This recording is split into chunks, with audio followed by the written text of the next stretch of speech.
Welcome to Bear Lifestyle, the podcast where we speak up and speak out about all taboo topics and make them normal and acceptable. You are invited to be curious, to try something new, and stay open to provocative perspectives. I'm your host, Simona Spark, a best-selling author, international speaker, transformational coach, and so many other things. Beyond anything else, I'm a woman who stopped following other people's rules and started creating my own. In this space, we are going to get naked by stripping away insecurities, self-judgments, and all kinds of limitations so we can reach in for the essence of who we really are Bear. Beautiful, authentic, real, and ever evolving. Thanks for listening.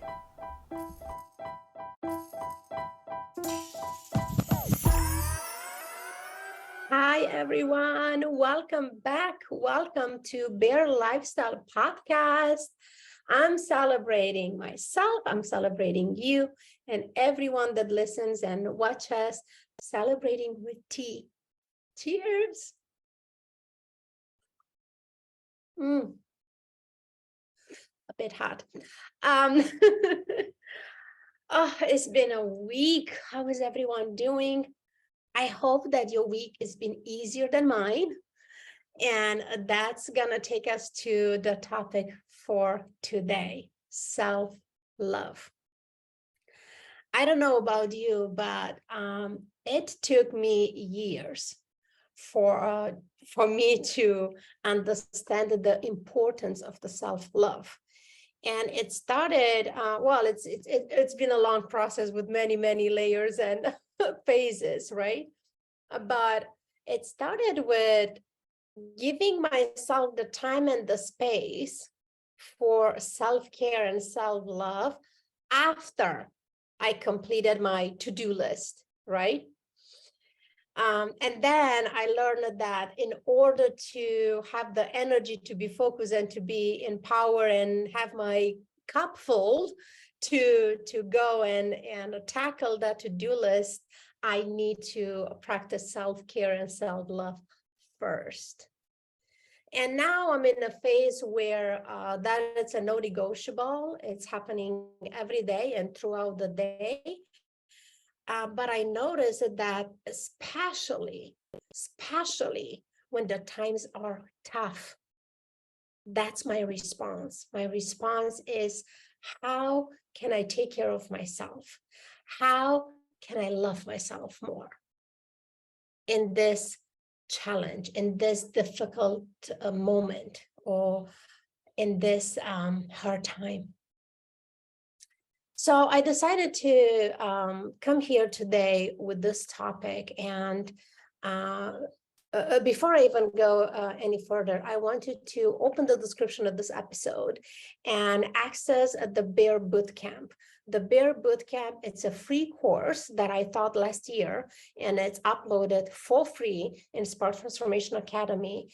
And all it does is really taking you through the process of understanding where you are, where you're coming from, and how to get back to your Bear essence through practicing self-care and self-love. The course is very simple. You could done it within a week. There are 5 videos they're releasing daily, and you have a full workbook to help personalize your experience and find your own answers as I take you through the process. I've created it for women. It's valid for everyone, really, every gender.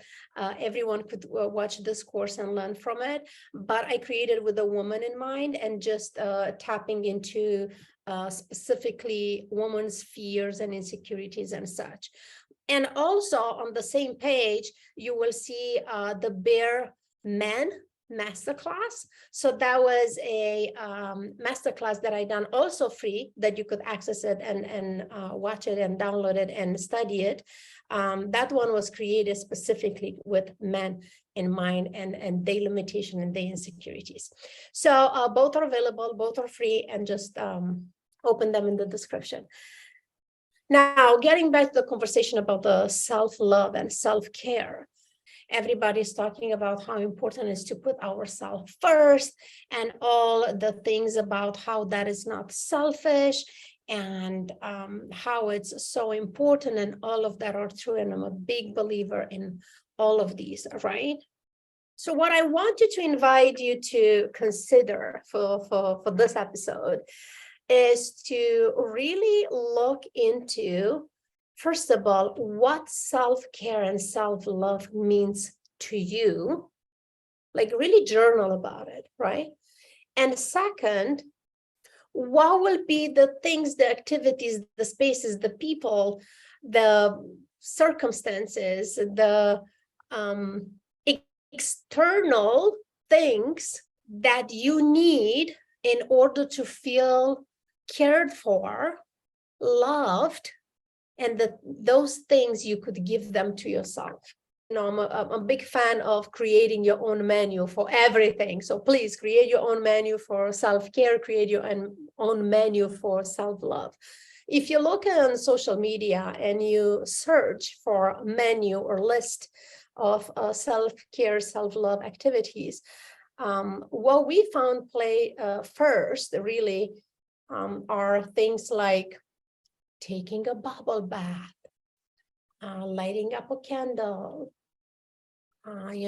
visualizing, taking yourself with your mind on a beautiful beach by the ocean, right? And all of that are great. But I want to invite you to pretend for a minute that none of that exists, and really dig in between yourself and find out what is it that you need. And most importantly, you could give yourself that thing, right? Because we might feel cared for and loved if we are walking on a beautiful, sunny, black sand beach in New Zealand, right? Oh, I miss that beach. But can we go there every day? No. Can I get that today? No, I can't. So what can I? What do I need to feel care and love? And I could give it to myself, right? If you in office hours, you are at work or even running your own business, and you are between calls and you feel exhausted and overwhelmed and tired, what's the practice that you have in place for that short break that you have between the calls, 10, 15 minutes? You don't have time to go and run a bubble bath, and you don't have time to fly across the world to be on a beautiful beach. So what can you do? These are the things that I'm asking you to search for. So the way that I invite my clients is to create those activities. You could make like different columns. I'm a fan of a spreadsheet, so don't blame me for it, right? But that's how I see it, and I like structure. So you could do a spreadsheet, you could do columns, whatever works for you, and just get curious about what can I give myself in 1 minute. Could be a fun tune of a song, could be a peaceful one, whatever you need. What can I give myself in 5 minutes? What can I give myself in 15 minutes? What can I give myself in 1 hour? What can I do for myself to feel care and love if I have a full day off? Do you see where I'm going with this? So we need a vast, elaborate menu with different activities. They're indoors and outdoors. They're around our house, or they are in strange spaces, like in a grocery store or at work or traveling, right? And we want them to have them for a specific period of time. As I say, if you only have 5 minutes between 2 calls and you need to just feel cared and loved and lift up your energy so you're ready for the next one, There is no time to go outside for a walk, for example. If I have a couple hours, I will go for a walk. So that would be for me, like in a 2 hours column will be a walk. I love walking, but requires time. I'm not going to go out for a walk for 5 minutes. That does nothing for me, right? So one thing that I discover for myself, and I want to share with you and see if this applies to you, for the past year or so, a major activity for me that makes me feel care and loved is meditation. And I know meditation, it's taught in so different ways and for so different reasons and such. And I'm now expert in meditation. Trust me, I'm not. I'm just sharing with you as a student of this practice, how it's shifted for me in time. So first of all, meditation for me, when I started with something extremely boring, it made no sense. What's the point of wasting my time sitting still? And the list could go on and on, right? But at that time, I was falling in love with kickboxing. So as I got better with kickboxing, with my form, with my muscle, memorize the moves, I found myself being a very, very present in my body when I was at the bag kickboxing. So that was my first meditation. I could be at a bag, tuning to the instructor voice, like what's coming next, and the whole world just disappeared. Nothing else existed in that moment. It was just me in my body with the bag, listening to the instructor commands. So, and I realized that because I used to keep a journal in my gym bag, and every time I will get out of the kickbox class, all red and swollen and sweaty and tired and all that, my mind was very clean. My mind was very calm. And I got the best ideas, and I was just be in a locker room and just write down ideas and plans and like so much inspiration, right? So that was my first experience with meditation. And then I did what most do, I read about it, I learned about it, I tried this way, that way, and majorities of ways are you need to do it in the morning, first thing when you wake up, 15 minutes every day, right? So I tried that, and it did not work. Like, no, it was a total waste of time for me. It's all I could say. More than that, but I could sum it into waste of time. So what I discovered, another turning point in my meditation journey, was that I could do that in the evening. At the end of the day, before I go to sleep, I could actually sit with myself. And what I noticed, like just being quiet, I will listen a lot of guided meditation, right? And actually focusing on what they're saying, not just be there and thinking of something else, right? And soon that transformed into contemplation, like really contemplating on some ideas, contemplating on things that happen, contemplating on my own dreams or insight that I had, in that day or in that period of time. So a lot happened since, but now I'm in a space where, first of all, when things are tough or I'm frustrated or whatever bad feelings, my first response is like, okay, I need to step back and be still. Meditation. And I had a conversation with one of my clients the other day that she was struggling with the idea of meditation or how to do it. And this is what I told her, and I want to share with you. If you cannot meditate, first of all, don't be hard on yourself. You don't have to do it every day. You don't have to do it 15 minutes or 10 minutes. You just need to find your own time, your own space, your own time in a day. How many minutes or hours, like you're going to have your own practice in this meditation space, right? And if nothing works, as I tell my client, go sleep, take a nap. Take a nap. Napping is the best meditation, in my opinion, anyway.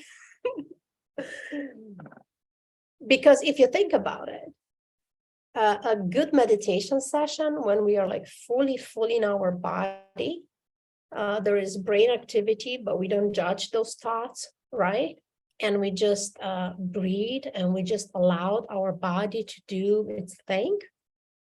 That's like napping. Napping awake. That's my new definition of meditation. Meditation is napping awake. Because the same thing happened mostly, right? In general, the same thing happened when you nap. Like your brain still has activities, you still have thoughts, but you're not aware of the thoughts, you're not judging them, you're not trying to solve problems, you don't try to find reasons and such, right? You just rest, you just surrender, you in. So if you think about it, when you take a nap, even if you could practice power naps, I know I've been working on those. It sounds so strange, for years, and I finally there, like I could just close my eyes for 2 minutes and sleep, and then wake up and think about how you feel after a nap, right? Like energized, or maybe not energized, like jump of joy. Everybody's different, but maybe just calm. And most likely, your mind is clear. Same thing happened with meditation. The whole point is to step away from the craziness of life and go in, fully be in our body, like just stay with our breath. And then whatever's going on in our mind, to just observe those thoughts. It's nothing to do, nothing to judge, nothing to justify, right? Just be. So as it is today, meditation for me is the ultimate self-care and self-love practice that I have available. And of course, I'm not going to be meditating if I'm driving, but it's easy to meditate if you just, sit in a restaurant waiting for your food. It's easy to just kind of go in. You don't even have to close your eyes. That's the thing. Like so many crazy shit they're taught with meditation. How you need to sit, how your body should be. You need to close your eyes, how your palms should be. Like, for me, that goes against of the purpose of the meditation. The purpose of the meditation is to step away and go in. If I have to be focused on so many things, like what do I do with my body, with my eyes, with my hands, with my legs, and what time is it, and when the alarm is going to go off, that just defeats the purpose to me. I don't know how is it for you. So that's what I want to share with you today. And I'll be very curious how all this lands for you. Please leave it in the comments, or if you want to email me directly, you know where to transformation@simonaspark.com, and open the description and access the Bear Bootcamp course. Give yourself a space for those 5 videos. They're about 30 minutes each, to just open yourself for different perspectives and listen. Like always, you don't have to agree with everything that I said, but I want to invite you to just listen and allow yourself to hear what you need to hear, because maybe I say something that doesn't resonate with you, but that triggers another idea that it's even better for you to grab and implement and apply. That is the point of putting ourselves into spaces of learning, of hearing different perspectives and different point of view, not to be agree with them, but to stay open for new that might come from the person that is talking, or whatever this person is saying is triggering something that it's even better. So that being said, I wish you an amazing week. I can't wait to see you next week. Please celebrate yourself, celebrating yourself. And it's, how I started this for the past 40 plus episodes with celebration. That's also an act of self-love and self-care. We can't expect people to celebrate us if we don't believe that we deserve to be celebrated.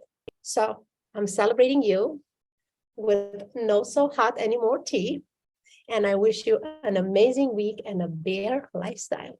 Cheers. Thank you for tuning in today. I would love to hear from you. What inspired you? What triggered you? And what interests you? Please join the conversation by leaving your comments and your insights. Explore more about Bear Experience at simonaspark.com/bear. I hope you listen, follow, rate, and review all of our episodes. I can't wait to have you back. Till then, be Bear. Beautiful, authentic, real, and ever evolving.